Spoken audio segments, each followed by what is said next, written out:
तू कौन है? मेरा नाम रिक ग्राइम्स है। रिक ग्राइम्स, तू मुझे कुछ बताना चाहता है? तू मेरा भाई है। बस यही एक लाइन मेरी पूरी जिंदगी बदलने के लिए काफी थी। डैरिल डिक्सन, ज़ॉम्बी अपोकैलिप्स की दुनिया का सबसे खतरनाक, सबसे भरोसेमंद और सबसे लॉयल इंसान। एक ऐसा आदमी जिसके चेहरे पर हमेशा गुस्सा रहता था, लेकिन दिल अंदर से टूटा हुआ था। मेरे हाथ में हमेशा क्रॉसबो रहती थी। लोग मुझे दूर से पहचान लेते थे। मैं कम बोलता था, अकेले रहना पसंद करता था और किसी पर भरोसा नहीं करता था। इस बर्बाद दुनिया में जहां हर तरफ वॉकर्स घूम रहे थे, मैंने सर्वाइवल को ही अपनी जिंदगी बना लिया था। ट्रैकिंग, हंटिंग और किलिंग, यही सब मैं सबसे बेहतर करता दिया गया है, तो मैं पूरी तरह आग बबूला हो गया। मैंने रिक पर हमला तक कर दिया। बाकी लोग मुझे देखकर डर गए थे, लेकिन जब हम उस रूफटॉप पर वापस पहुंचे तो वहां सिर्फ खून था और एक कटा हुआ हाथ। मेरा भाई अपना हाथ काट कर भाग चुका था। वो नजारा देखकर मैं अंदर से टूट गया। मैं इतना गुस्से में था कि टी डॉग को मारने तक चला गया, क्योंकि उसी की वजह से चाबी गिर गई थी। लेकिन रिक ने मुझे रोक लिया। हमने घंटों उसके खून के निशानों को फॉलो किया, सड़कों पर, गलियों में, अबैंडन्ड बिल्डिंग्स में, लेकिन मर्ल कहीं नहीं मिला। शाम होने लगी। बाकी सब लोग कैंप लौटना चाहते थे, लेकिन मैं अकेले उसे ढूंढने निकल पड़ा। तभी रिक ने मुझे रोका और सिर्फ एक लाइन बोली, मैं तुझे दोष नहीं देता। शायद पहली बार किसी ने मेरी फीलिंग्स समझी थी, क्योंकि बचपन से मुझे और मेरे भाई को किसी ने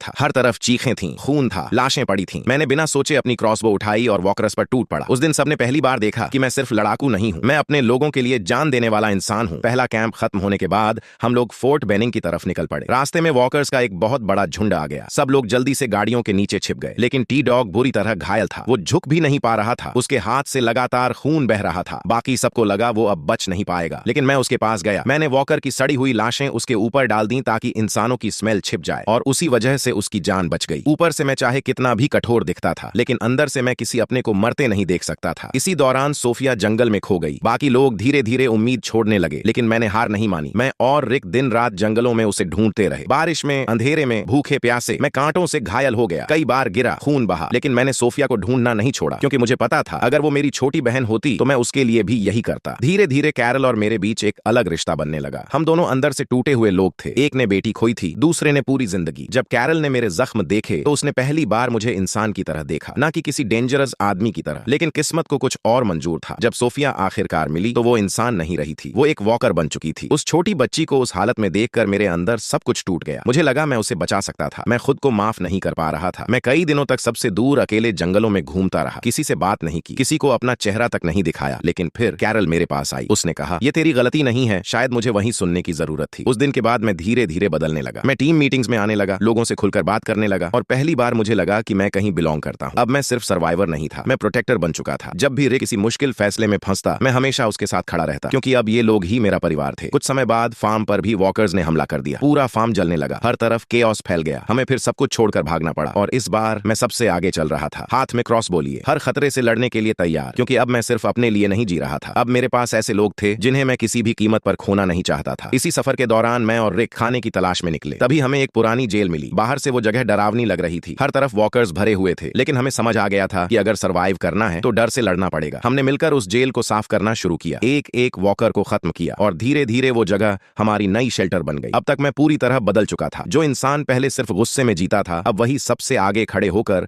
अपनों की रक्षा कर रहा था। रिक ने मुझे भाई कहा था, और मैंने उस रिश्ते को आखिरी सांस तक निभाने का फैसला कर लिया था। उस समय हमारी टीम की असली ताकत सिर्फ 4 लोग थे, रिक, मैं, ग्लेन और टी डॉग। लेकिन हमारी आपसी समझ और टीम वर्क इतनी मजबूत थी कि हमने मिलकर उस पूरी जेल पर कब्जा कर लिया। हमें लगा था कि अब शायद कुछ समय चैन से जी पाएंगे, लेकिन इस दुनिया में सुकून ज्यादा देर टिकता नहीं। एक दिन अचानक जेल के अंदर वॉकर्स घुस आए। हर तरफ चीख पुकार मच गई। सब लोग अपनी जान बचाने के लिए भागने लगे। उसी अफरा तफरी के बीच रिक की पत्नी लॉरी बच्चे को जन्म देते वक्त मर गई। ये हादसा रिक को अंदर से तोड़ गया। वो पूरी तरह टूट चुका था। उसकी आंखों में बस दर्द बचा था। टीम भी बिखरने लगी थी, क्योंकि रिक के बिना कोई फैसला लेने वाला नहीं था। और तभी हमारे सामने एक नई जिम्मेदारी आ गई, छोटी जूडिथ। वो इस बर्बाद दुनिया में जन्मी एक मासूम बच्ची थी। उसकी मां मर चुकी थी, और अगर हमने उसे नहीं संभाला तो वो भी ज्यादा दिन जिंदा नहीं रहती। तब मैंने सबके सामने कहा, मैं इसे भूखा नहीं मरने दूंगा। उसके बाद मैं और मैगी बाहर निकले बच्ची के लिए दूध और जरूरी सामान ढूंढने। उस वक्त पहली बार लोगों ने मेरा एक अलग रूप देखा। जो आदमी हमेशा गुस्से में रहता था,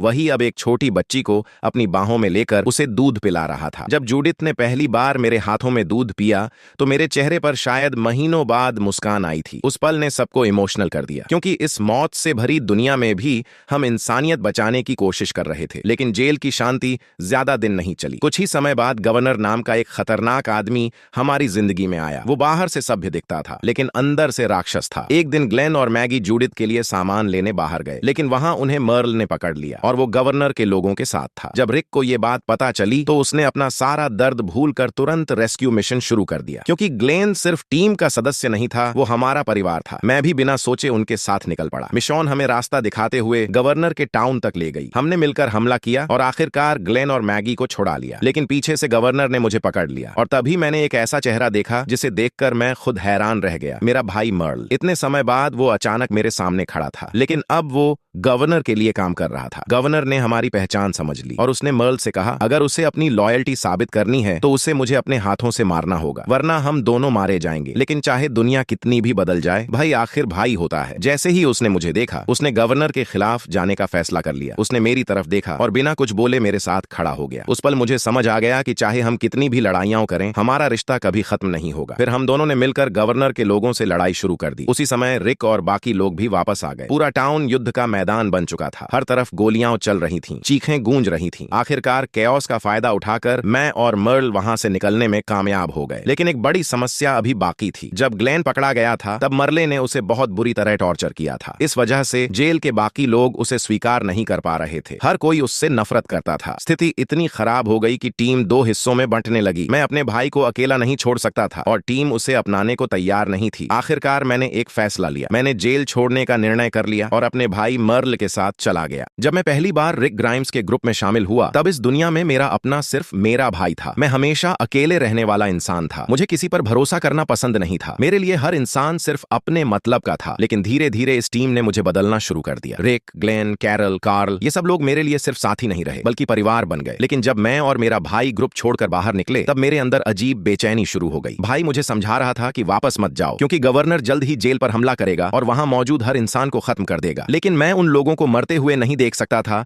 जिनकी मुझे परवाह थी। इसलिए मैंने वापस लौटने का फैसला किया। मेरा भाई भी आखिरकार मेरे साथ चल पड़ा। जैसे ही हम जेल पहुंचे, वहां चारों तरफ वॉकर और गोलियों की आवाज गूंज रही थी। अगर मैं सही वक्त पर वापस नहीं पहुंचता तो शायद रिक उसी दिन मर जाता। हम सबने मिलकर गवर्नर के पहले हमले को रोक दिया। लेकिन मेरा भाई जानता था कि गवर्नर इतनी आसानी से हार नहीं मानेगा। उसने अकेले जाकर उसे मारने का फैसला किया ताकि टीम सुरक्षित रह सके। वो अपने पुराने पापों को सुधारना चाहता था, लेकिन उस मिशन में उसने अपनी जान गंवा दी। जब मैंने उसे दोबारा देखा, तब वो इंसान नहीं बल्कि एक वॉकर बन चुका था। वो मेरी जिंदगी का सबसे दर्दनाक पल था। बड़ी मुश्किल से मैंने अपने भाई को वापस पाया था, लेकिन अब मुझे खुद ही उसे हमेशा के लिए खत्म करना पड़ा। उस दिन के बाद इस दुनिया में मेरा कोई खून का रिश्ता नहीं बचा। शायद उसी दिन से ये टीम ही मेरी असली फैमिली बन गई। कुछ समय बाद गवर्नर भारी हथियारों के साथ दोबारा लौटा। उसने जेल पर ऐसा हमला किया कि पूरी जगह युद्ध का मैदान बन गई। चारों तरफ गोलियां चल रही थीं, लोग चीख रहे थे और वॉकर दीवारें तोड़कर अंदर घुस रहे थे। गुस्से में मैंने कई दुश्मनों को खत्म कर दिया, लेकिन आखिरकार हमारी जेल पूरी तरह बर्बाद हो गई। वो जगह जो हमारा घर बन चुकी थी, अब सिर्फ खंडहर रह गई थी। हम सब अलग अलग दिशाओं में बिखर गए। मैं बेत के साथ वहां से निकल गया। उन दिनों हम दोनों जंगलों में जिंदा रहने की कोशिश कर रहे थे। कभी गाड़ियों के पीछे सोते,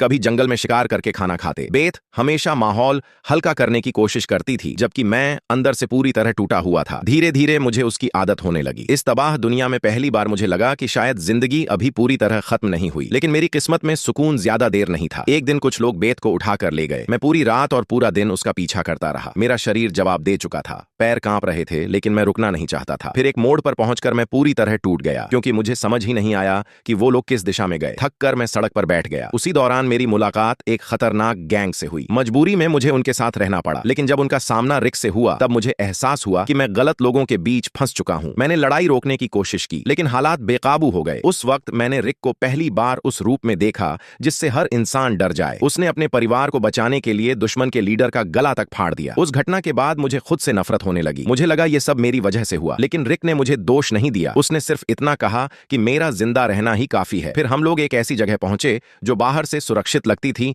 लेकिन अंदर से मौत का जाल निकली। वहां इंसानों को पकड़कर खाया जाता था। हमारे कई लोग पकड़ लिए गए। सही वक्त पर कैरल ने हमला करके सबको बचाया और हम वहां से निकल पाए। काफी समय बाद हम एक चर्च पहुंचे। वहीं मुझे पता चला कि बेथ को एक रहस्यमयी ग्रुप ने कैद कर रखा है। मैं उसे बचाने के लिए निकल पड़ा। लंबे समय बाद पहली बार मेरे अंदर किसी को वापस लाने की उम्मीद जगी थी। हमने बड़ी मुश्किल से उस जगह का पता लगाया जहां उसे रखा गया था। हर कदम पर खतरा था, लेकिन मैं पीछे हटने वालों वालों में से नहीं था। मुझे सिर्फ बेथ को वापस लाना था, लेकिन किस्मत फिर मेरे खिलाफ निकल गई। जब आखिरकार हम वहां पहुंचे तब सब कुछ सेकंड में खत्म हो गया। बेथ हमारे सामने गोली लगने से मर गई। उस पल मुझे ऐसा लगा जैसे मेरे अंदर बची हुई आखिरी उम्मीद भी खत्म हो गई हो। मैं उसे अपनी बाहों में उठाकर बाहर लेकर आया, लेकिन इस बार मैं कुछ नहीं कर सका। उस दिन के बाद मैं पहले जैसा इंसान कभी नहीं रहा, लेकिन इस दुनिया में रुकने का सिर्फ एक ही कारण बचा था, मेरा परिवार, रिक की टीम। समय बीतता गया और हम लोग अलेक्जेंड्रिया नाम की एक नई बस्ती में पहुंचे। बाहर की दुनिया से तुलना करें तो वो जगह किसी स्वर्ग जैसी लगती थी। वहां दीवारें थीं, खाना था, बिजली थी और लोग अब भी सामान्य जिंदगी जीने की कोशिश कर रहे थे। लेकिन मुझे शुरू से ही वहां अजीब महसूस होता था। मुझे लगता था कि ये लोग असली दुनिया नहीं जानते। इन्हें नहीं पता बाहर हर सेकंड मौत घूमती रहती है। लेकिन जल्द ही मेरी बात सच साबित हुई। वॉकरों का एक विशाल झुंड उस बस्ती की तरफ बढ़ रहा था। अगर हमने उन्हें नहीं रोका होता तो पूरी अलेक्जेंड्रिया खत्म हो जाती। मैंने बाकी लोगों के साथ मिलकर जान जोखिम में डाल दी। घंटों तक हम मौत के बीच फंसे रहे। उस दौरान मैंने सिर्फ एक चीज समझी, अगर हम एक दूसरे के लिए नहीं लड़ेंगे तो हम में से कोई नहीं बचेगा। लेकिन असली खतरा अभी आना बाकी था। एक दिन हमारी मुलाकात सेवियर्स नाम के खतरनाक ग्रुप से हुई। उनका लीडर नीगन था। वो सिर्फ लोगों को मारता नहीं था, बल्कि लोगों के डर के साथ खेलता था। उसने हम सबको घुटनों पर बैठा दिया। उस रात हम सब पूरी तरह टूट चुके थे और फिर उसने हमारे सामने ग्लेन को बेरहमी से मार डाला। ग्लेन सिर्फ टीम का सदस्य नहीं था, वो मेरा भाई था। मैं कुछ नहीं कर पाया, हम सब मजबूर थे। उस रात के बाद हम में से कोई पहले जैसा नहीं रहा। मैं अंदर से गुस्से से भर चुका था। मुझे सिर्फ बदला चाहिए था, लेकिन जल्दबाजी में मैंने गलतियां भी की। कई बार मेरे फैसलों की वजह से टीम मुश्किल में फंस गई। फिर भी रिक ने कभी मेरा साथ नहीं छोड़ा, क्योंकि उसे पता था कि मैं दिल से अपने लोगों की रक्षा करना चाहता हूं।